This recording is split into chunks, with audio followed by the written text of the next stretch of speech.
महानगरपालिका निवडणुकीमध्ये पराभव होताच अजित पवारांनी बारामतीतील गोविंद बागेमध्ये शरद पवारांची भेट घेतली। झेडपी निवडणुका या दोन्ही राष्ट्रवादी एकत्र लढण्यासंदर्भामध्ये चर्चा झालेली आहे अशी माहितीही शशिकांत शिंदेंनी दिली आहे। तर स्थानिक पातळीवरच्या निवडणुकीचा कल आम्हाला मान्य आहे। शशिकांत शिंदे आणि अमोल कोल्हे या चर्चेला उपस्थित होते आणि त्यानंतर शशिकांत शिंदेंनी माध्यमांशीही प्रतिक्रिया दिली आहे। जिला परिषद के जो चुनाव है, ये 12 जिला परिषद चुनाव में दोनों राष्ट्रवादी एक साथ इलेक्शन लड़ने की सोच रहे। जहाँ जहाँ पॉसिबल होगा वहाँ दोनों राष्ट्रवादी एक साथ ये इलेक्शन लड़ेंगे। क्या दोनों राष्ट्रवादी एक होने की कोई चर्चा हुई है? जी नहीं, मैंने अभी तक सिर्फ 12 जिला परिषद चुनाव में 2 राष्ट्रवादी एक साथ लड़ेंगे।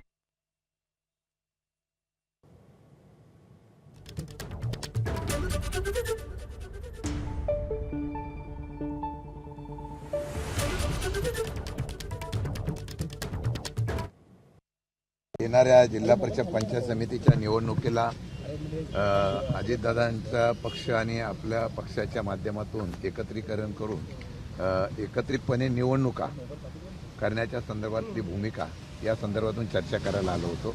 आम्ही सर्व पक्षाचे प्रमुख होतो। येणाऱ्या निवडणुकीला जसं महानगरपालिकेला निवडणुकीला आम्ही एकत्रपणे गेलो होतो तशाच पद्धतीने करण्याचा विचार आणि तशा प्रकारची चर्चा करायला पवारसाहेबांकडे आलो होतो। आम्ही जिथे आहे त्याप्रमाणे एकत्रितपणे 12 जिल्हा परिषद पंचायत समिती निवडणुकीला लढवणार आहे। जिथे आपल्याला वाटलं की एकत्रितपणे लढत असताना काही ठिकाणी स्वतंत्रपणाने लढायचे आहे, मैत्रीपूर्ण अशा प्रकारची निवडणूक करण्याच्या संदर्भातली चर्चा झाली। आणि यानंतर आपण थेट जाऊयात बारामतीमध्ये। सध्या बारामतीमध्ये कृषी प्रदर्शनाचं आयोजन करण्यात आलेलं आहे आणि याच कृषी प्रदर्शनाच्या स्थळी उपमुख्यमंत्री अजित पवार हे आता दाखल झालेले आहेत आणि या सगळ्याच प्रदर्शनाची उपमुख्यमंत्री अजित पवार यांच्याकडून पाहणी केली जाते।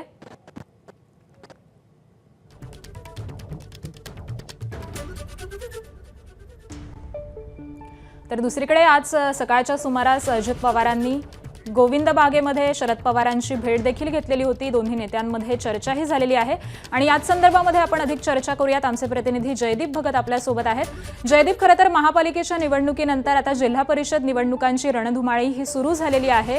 अजित पवारांनी शरद पवारांची भेट घेतलेली आहे। या निवडणुकीमध्ये या दोन्ही पक्ष एकत्रित दिसतील का? नेमकी काय चर्चा झाली आहे? खरं तर अजित पवार आणि शरद पवारांची जवळपास गोविंद बागेमध्ये 1.5 तास चर्चा झाली।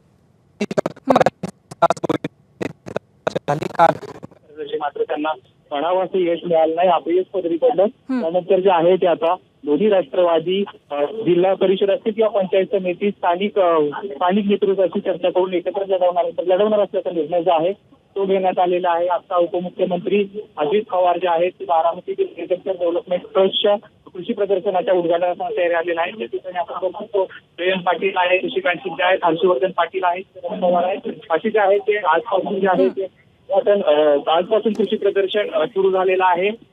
17 ते 24 या दरम्यान जे आहे ते कृषी प्रदर्शनाचं आयोजन करण्यात आलेलं आहे आणि या ठिकाणी आपण बघू शकतो की अजित पवार पोहोचलेला आहे। त्याआधी शरद पवार आणि अजित पवारांची बैठक झाली, जवळपास 1.5 तास चर्चा झाली। त्याच्यामध्ये काय निवडणुका झाल्या त्याचं देखील मंथन झालं। आगामी काळात दोन्ही राष्ट्रवादी पंचायत समिती आणि झेडपी एकत्र लढवणार असल्याचे जे आहे ते ठरलेलं आहे। असं जरी असतं तरी दोन्ही राष्ट्रवादी एकत्र येणार का, त्यांचं विलीनीकरण होणार का याबाबत कोणतीही चर्चा झाली नसल्याचं शशिकांत शिंदे यांनी सांगितलेलं आहे। खरं तर नक्कीच बरोबर आहे। त्यामुळे आगामी या निवडणुकांमध्ये दोन्ही राष्ट्रवादी या एकत्रितरित्या या निवडणुका लढवणार का हे पाहणं महत्त्वाचं असणार आहे। धन्यवाद जयदीप या संपूर्ण माहितीसाठी। एबीपी माझा, उघडा डोळे बघा नीट।